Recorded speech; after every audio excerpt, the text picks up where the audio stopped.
एक छोटे से गांव के किनारे एक पुराना बरगद का पेड़ था। लोग कहते थे कि रात के वक्त उस पेड़ से फुसफुसाने की आवाजें आती हैं। गांव के बच्चे वहां खेलने से डरते थे और बड़े लोग उसे भूत वाला पेड़ कहते थे। लेकिन 12 साल का सिरो ऐसा नहीं मानता था। उसे लगता था कि उस पेड़ में कोई रहस्य छिपा है। सिरो एक गरीब लड़का था। उसके पिता मजदूर थे और माँ बीमार। रोज स्कूल के बाद वो उस पेड़ के पास बैठकर अपनी किताबें पढ़ता और अपने सपने बताता। एक दिन शाम को जब सूरज डूबने लगा तो सिरो ने पेड़ से कहा, काश तुम बोल पाते, मैं तुमसे अपने सारे दुख बांट लेता। अचानक हल्की हवा चली और पेड़ की पत्तियां सरसराई। एक धीमी आवाज आई, मैं सुन रहा हूँ सिरो। सिरो डर गया, लेकिन फिर हिम्मत जुटाकर बोला, कौन? आवाज आई, मैं वही पेड़ हूँ जिसे तुम हर रोज अपने सपने सुनाती हो। सिरो की आंखें फैल गईं।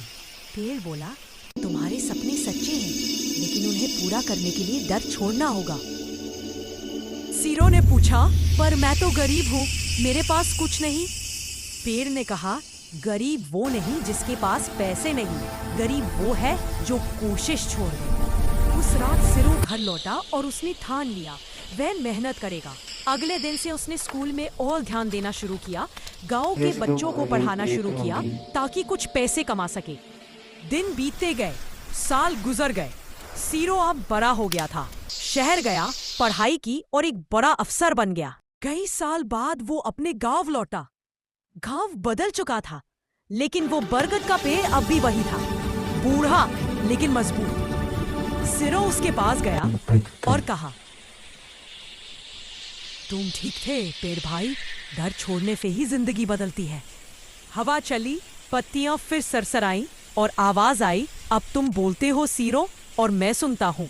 सिरो की आंखों में आंसू थे। उसने पेड़ की जड़ों के पास एक तख्ती लगाई। यह पेड़ डर नहीं, हिम्मत सिखाता है। कहानी का संदेश, डर के उस पार ही असली जिंदगी है। कोशिश करने वाला कभी गरीब नहीं होता।